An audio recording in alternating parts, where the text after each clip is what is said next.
Gender-based violence had been one critical issue which had affected our societies and communities in our different dynamics.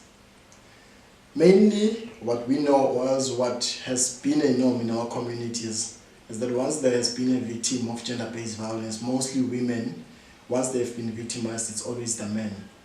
And it has not been looked up to, or it has not been scrutinized to find out the causes of men being perpetrators of gender-based violence.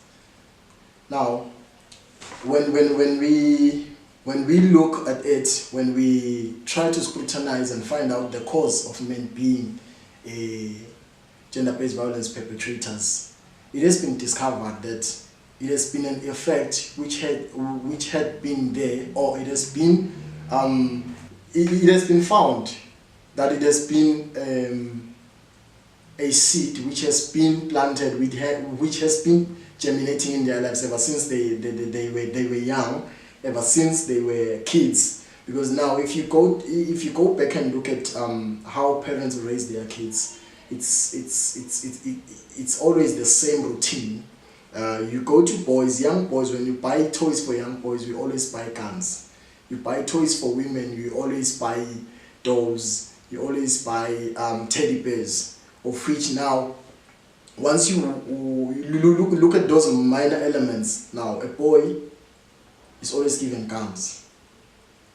Already, you are already creating that animal kind of in that particular young person. As he grows with that violence, knowing that I have to kill, I have to shoot.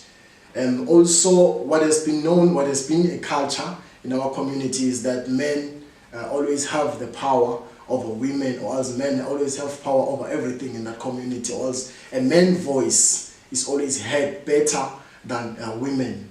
Of which now, whenever there is an issue, or else there is a discussion, or else there is misunderstanding, men always make sure that their voices are heard, or else they always make sure that they are the last people to bring out or to give out the solution.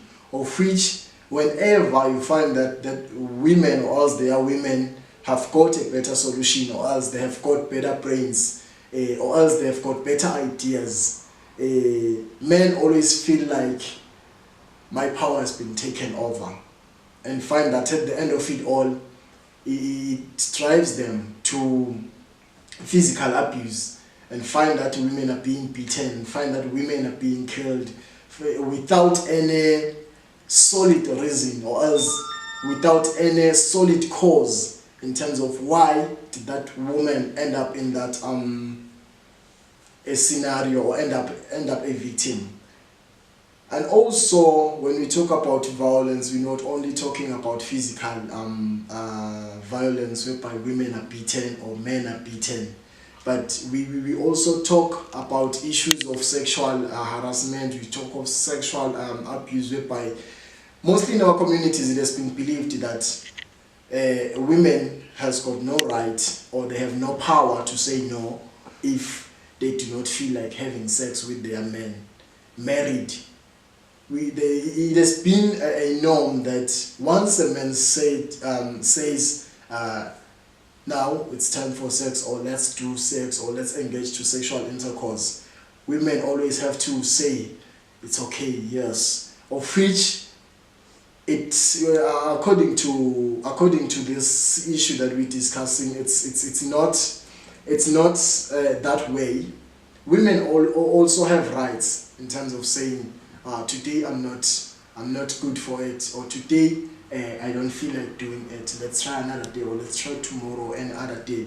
But now you find that they are forced to engage into sexual intercourse by their men, and that is still abuse. It also falls under the gender-based violence issues, whereby they are forced to have sex with their husbands.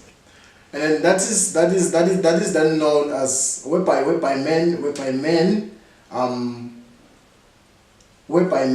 are executing their power over women, or else executing their power over the community in terms of having loud voices, or else being heard better than any other, or else doing things because of the power that their social life gives them. It's known as patriarchy.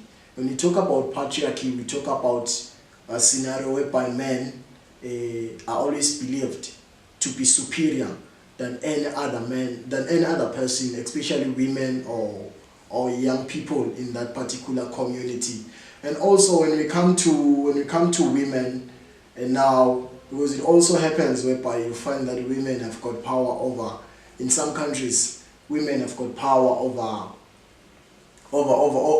men, or else over any other person that is around in that particular community. That one is known as matriarchy, whereby in some countries you can find women having 2 or 3 husbands. And while in our social life, especially in our communities, it is quite not allowed, or else it is not happening. In our communities, what we know is that you find a man having 2, 3 wives, and that one implies under the patriarchy part, while on women it's known as matriarchy. What we always look at in our society, or what we always experience, it's women reporting cases of gender-based violence either than men, and then there is a norm whereby we feel like, or we believe that men are not abused, yet men are abused. But there is that part whereby when we talk about patriarchy, mostly they feel like it's we call it a self-discrimination, whereby they are abused and then find that whenever they have to report, they feel like it's going to embarrass them. They're going to be embarrassed, or else whosoever they will report to might laugh at them, which is something that has been happening, whereby they come and report a case and find that those people they report to, usually they used to laugh at them, and then that was the barrier which was there, which led men not to report cases. But currently it has improved. Now men do report cases, because the officers where these cases are reported in, police, social workers, and all those people, counselors, they have been trained in terms of treating men and women equally, and listening to their cases, helping them equally without any discrimination. Otherwise, it has been a barrier in terms of men reporting cases of gender-based violence.